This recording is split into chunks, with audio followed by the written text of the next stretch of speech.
Good afternoon and welcome to Studio SX at the South by Southwest Music Conference. My name is Whitney Francis from Examiner.com, and today I'm joined by Jeffery Wood, who is the manager at Fantasy Studios in the Bay Area. And welcome, Jeffery. Thank you. Fantasy Studios over the year has done lots of legendary albums, Creedence Clearwater Revival, Green Day, Santana, working with lots of international artists now, films. You guys kind of do it all there. We have done it all. Fantasy Studios has been there since '71, and we've done everybody from U2 and White Stripes to Tony Bennett. So, and we continue to do it. One project you were telling me about that's new for Fantasy is a cable show. Yeah, we actually got approached to do a pilot for a very large cable network, whom I won't mention at this time. To do a pilot show about the creative process and how the creative process and Fantasy Studios, because they are have been the largest studios on the West Coast in Northern California, and so many people have recorded there, what kind of vibe and how that affects people's writing, why they write music, why they're inspired by being there. And we just shot that pilot, and it's in post-production right now. So we have lots of musicians here in Austin, and I think one of the terms that is the most commonly misused or misunderstood is producer. Some people think it just means they put up the money. Some people think it's a sound engineer. What's your definition? Well, that's a question that's been asked ever since the term producer came about, because it used to be the person in the back room, in the back of the control room with a plaid sport coat, smoking a cigar, making the phone calls, and it can range from that to somebody who's involved with arranging, choosing the material, sequencing the material, choosing the players, choosing the parts for the players to play, and then trying to get everybody in and get a great performance out of them. And it can also include engineering and doing the mixing. And so there's a wide variety of parts of those, or it can be all of those, and it just depends. Now, a producer can really make or break an album. What should a band look for in selecting a producer in a studio? In selecting a producer, it's somebody you get along with, because it's like life inside of a submarine. Even if it's only for a few days of recording, or for a week, or for months, you're spending time in making creative decisions by the minute, and you want somebody who you relate to and who has the vision of your band. What kind of sound do you want your band to have? Who are your influences? Do you get along with them? And do you feel comfortable in their creative vision? Do you feel comfortable that you love their engineering skills? You love the sound of the recordings that they make? You know, So if a band is about to go in to record an album, how can they really prepare and make the most of that studio time in advance of getting into the studio? Do your homework at home. That's what we tell all the bands. That if you spend time in pre-production, going through, finding out the strong songs, finding out the weak songs. In the strong songs, are there any weak points? Rehearse, rehearse, rehearse, so that when you come in the studio, you're ready to knock it out. Big studios still exist. They're not going out of business, contrary to what people think. We've had our busiest 3 years ever, the last 3 years. We get the bands that started and have done a couple at home or at their friends' houses, and then they want to come and notch it up, because they find that people are important and the rooms are important. Anybody can buy gear, but knowing how to use it is what it takes. So doing your pre-production at home, so that you come in, you're ready to go, you can get a lot done in a short amount of time. Now, once they get into the studio, how much is what the artist came in intending, and how much changes in the creative process? Oh, I think it can be. I think it can change all along the way.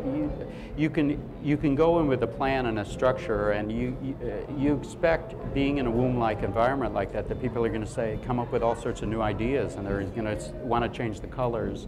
They're going to want to change the tonality of their record, and you have to allow for that. You don't keep it in a strict. But you have to have some structure at the first. You have to have good songs. Do your arrangement changes in pre-production, you know, so that when you get in the door, you're ready to knock it out. But that doesn't mean, like you're saying, that doesn't mean you can't say, oh, I want to add this on it. Oh, can we put a string quartet on the bridge? Yeah, do it. So we also, of course, have the South by Film Conference going on right now, in addition to the music conference. You've done both film and artist work. How do they differ? They differ quite a bit. Obviously, when you work with a film production company, of which we have 25 in the building, both documentary and feature, you're working with a big group of people. It's a group process to where you have 20, 25 people working on a project down the line in pre-production, production, post-production. With a recording, with an audio recording, you have the producer who engineers, or you work with an engineer, and you have the artist. So it's a very small group. As far as it depends on what aspects of the film you're working on. But it's a group process, but it's rewarding in another way. So I don't know if that answers your question. Sure. Yeah. Well, we've all heard crazy stories about artists like the Sex Pistols or Led Zeppelin just going nuts in the studio. What's just the most bizarre thing that you've personally seen happen? Personally, I have some good ones, but this is a very good one. And I'm glad you asked this question. I was recording an artist about 10 or 12 years ago, whom I won't name, who's a known artist, who could only do his vocals, his lead vocals, after the band had recorded. He could only do his lead vocals. Well, let me preface it by saying he was involved in the S&M scene in San Francisco when he was in town on tour. And he said he wanted, in order to be inspired, he could only do his vocals when he was strapped to his S&M table that the band took on tour with them.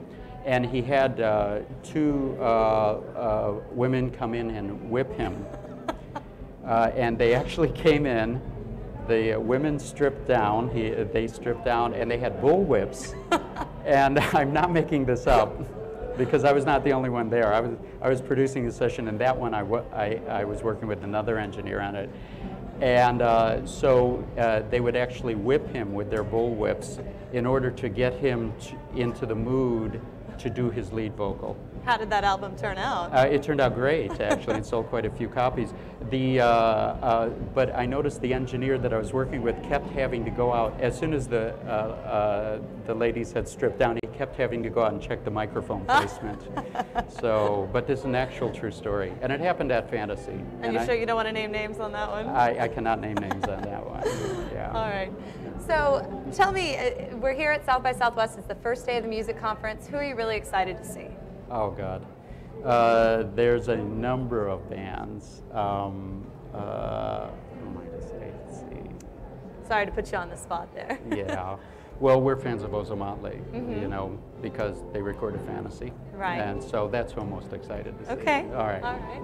And, you know, there's also the recording industry component. If someone's here and they've gone through school and they've maybe worked for their friends that are musicians, they really want to get their foot in the door with a major label or a studio, what advice would you have for them? First of all, I'd have this advice.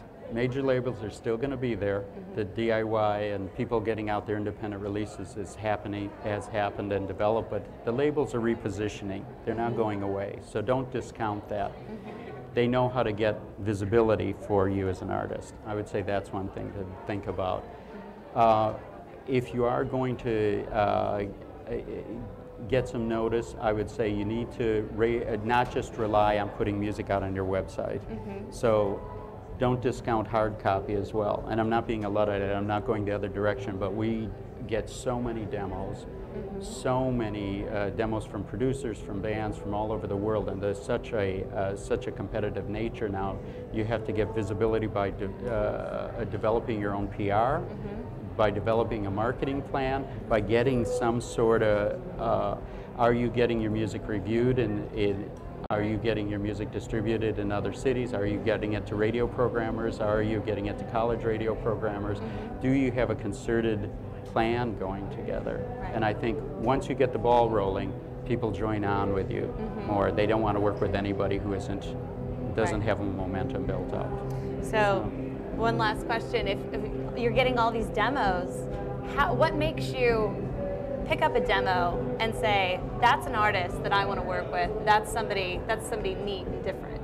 Are the songs good? Is it that simple? Yeah. Are the songs good? Are they committed? Do they feel that they're singing something true? Or is it just something referential that they learned by listening? And you can always pick out the referential of who influenced this band or Right. this artist and who they listen to, when it gives you a historical context to put it in. But can that artist take and make it their own? Are they singing in a committed way? Right. Are they writing good songs? Right.